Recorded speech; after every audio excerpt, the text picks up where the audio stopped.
disrupted. America that I thought weird thing to happen. Hello, one and all. Welcome to this edition of Kitz Corner. Hoping a fantastic day so far. So many of us have remembered about COVID and the pandemic and the many different things that happened past few years when it came to the roller coaster nightmare of mandates and lockdowns and vaccines and everything in between. But one of the things that I still find the most hilarious thing, and it's still being said to this day, was the moment when the establishment looked us directly in the face and told us that reading was bad.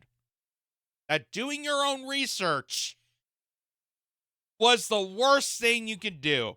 You could not do your own research. That made you somehow a conspiracy nut. That made you somehow a dumb guy. You're somehow dumb and ridiculous and an idiot and stupid for reading into things. That is how far we went when it came to the pandemic. That is how far society has gone, that we have just dropped. It's like dropping an anvil on the entire human race on top of our heads. They told us to not do our own research. And what's even more hilarious that they even just told us that during the pandemic is that they're still reminding us to not do our own research. I kid you not. Because this is from Vice. This is from Vice. And if you know anything about Vice, it's like the, edgy, cool guy who's really an insider. It's like the 21 Jump Street of the establishment. They go into your high school, they look, in preppy clothes, they act like a teenager, but really they're a 40-year-old douchebag that just wants to scam you and hunt you down. That's basically what I think of Vice as a media ecosystem. So they said scientists explain why doing your own research leads to believing conspiracies. Because apparently reading is still bad, folks. I tell the kids that. Don't you dare crack a book. Don't you dare question things. Don't you dare be curious. Because curiosity kills. I can't believe this is a thing. Researchers found that people searching misinformation online risk falling into data voids that increase beliefs in conspiracies. Really, do those conspiracies include the many years of Russiagate? Because that is the ultimate conspiracy. Or how about the fact that somehow Russia blew up its own pipeline? Does it go into the investigation of that conspiracy? Because that was unproven. That was false. That was a made-up story. We know what happened on that day thanks to investigative journalists, but we're not allowed to read those reports because reading is apparently still bad. According to who? Scientists. And 97% of scientists agree, whoever funds them, agrees that reading is bad. It's not good for the sake of science, ladies and gentlemen, apparently. So it says, if you ever found it puzzling that do your own research is a slogan for conspiracy theorists of all stripes, new research may have some answers. While conventional wisdom holds that researching the veracity of fake news would reduce belief in misinformation, a study published on Wednesday in Nature has found that using online search engines to vet conspiracies can actually increase the chance that someone will believe it. And unlike watching MSNBC 24 hours a day vetting their conspiracies at you and just regurgitating it. Again, the fact that they still can do this in 2024. We're in the era of the information superhighway. We're in the era of the world at our fingertips thanks to the internet and the vast amount of pages and things we can read all throughout the internet, all through books and different mediums. And they're telling us that in this day and age, we're not allowed to read things. We're not allowed to figure out. We're not allowed to determine for ourselves. We're not allowed to think. because thinking for ourselves could lead to thinking about other things, and other things are dangerous. That's why we have to be told what to think about and then just regurgitate that every point in time. The researchers point to a known problem in search called data voids. Sometimes there's not a lot of high quality information to counter misleading headlines or surrounding fringe theories. So when someone sees an article online about an engineered famine due to COVID-19 lockdowns and vaccines and conducts an unsophisticated search based on those keywords, they may find articles that reaffirms their bias. You mean fact checking? You mean fact checking? They're concerned that people are actually fact checking other articles and other articles are actually correct. That's apparently conspiracy thought. That's apparently conspiracy. Just like how in science, when a scientist is putting a hypothesis out and other scientists are critical of that hypothesis and wants information and data analysis and they have to prove that theory, that apparently is considered more of a conspiracy than just blurting random things out. I can't, this is unbelievable. This is from Vice, ladies and gentlemen. The question here was that happens when people encounter an article online. They're not sure if it's true or false. And so they go look for more information about it using a search engine. Folks, that is something I was taught in school. That was something I was taught in school. I remember the days when we had to write, essays and we had to do bibliographies and APA formats and MLA format. I'm sure people know all about that. If you don't know about that, then do your own research and look it up for yourself. If you dare. But the reason for that is, the reason why we had to do that is, again, to fact check ourselves. That we weren't making up conspiracies. We were able to quote articles and then cite those articles in our analysis, in our essays, to prove the claims, to prove arguments. That's the whole point of all this. You have to do your own research. You have to fact check yourself and look at different articles, look at different points of view. That's how you expand your mind. That's how you evolve different conversations. And if we didn't have that, then we wouldn't be having a knowledgeable basis. We wouldn't have the ability to learn and grow. Our society would crumble if we just dilute ourselves to whatever the mainstream hierarchy is directing to us. That's why it's important to contradict. That's why it's important to have different viewpoints and express those viewpoints. That's why I've always been saying that censorship, for example, because this is what it's trying to promote. This is scientists trying to promote censorship online.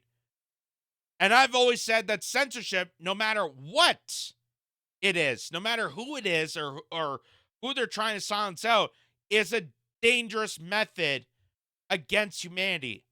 Because the more you censor out people, the more you censor out vital information, no matter what it is, humanity is going to suffer because they're not growing their acknowledgement on certain subjects. So this is just crazy. And that's according to Joshua Tucker, co-author and co-director of NYU's Center for Social Media and Politics, told Motherboard.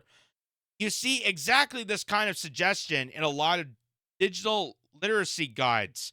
In particular, Tucker explained the research team was interested in knowing how people verify news that's just happened and hasn't yet had a chance to be verified by fact checkers like Snopes or PolitiFact.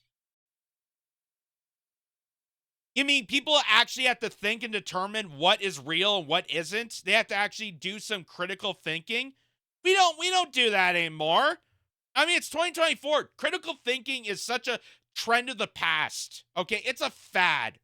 That's why we leave it up to a bunch of unelected insiders who are always misinforming us to do the work for us.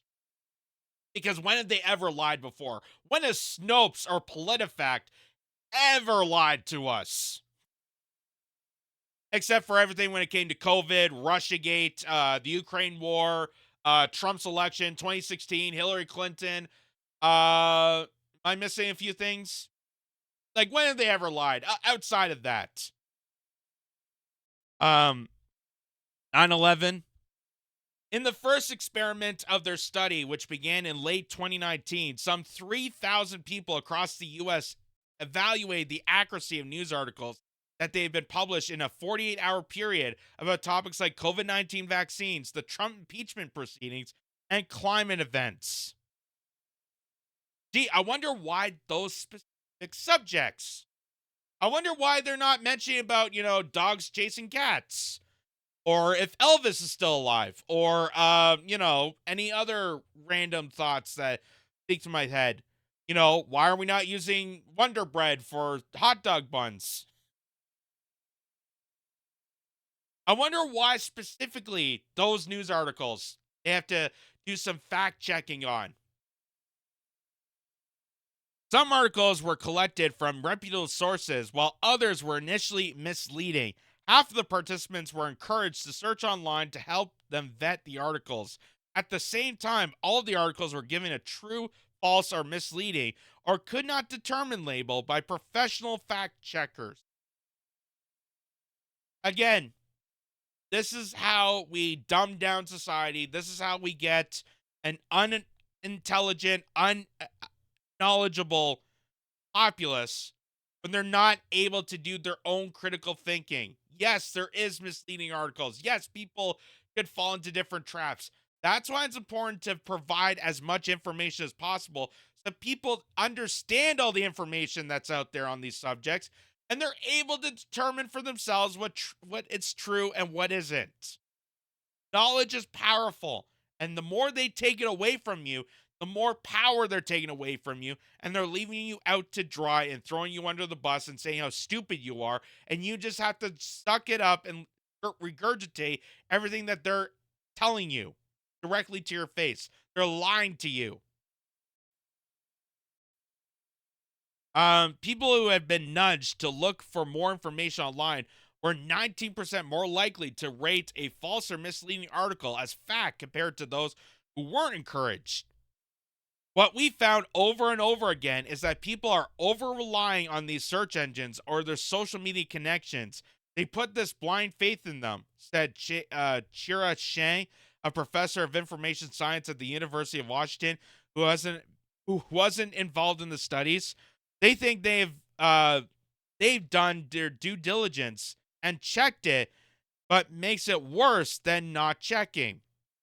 In 4 other experiments, which ran between 2019 and 2021, researchers found that even if people had initially rated an article as misleading, roughly 18% of them changed their minds and said the article was true after searching online, compared to just shy of 6% changing from true to false. This held even if the articles were months instead of hours old, or if the news was well covered, like the COVID-19 pandemic. Well covered.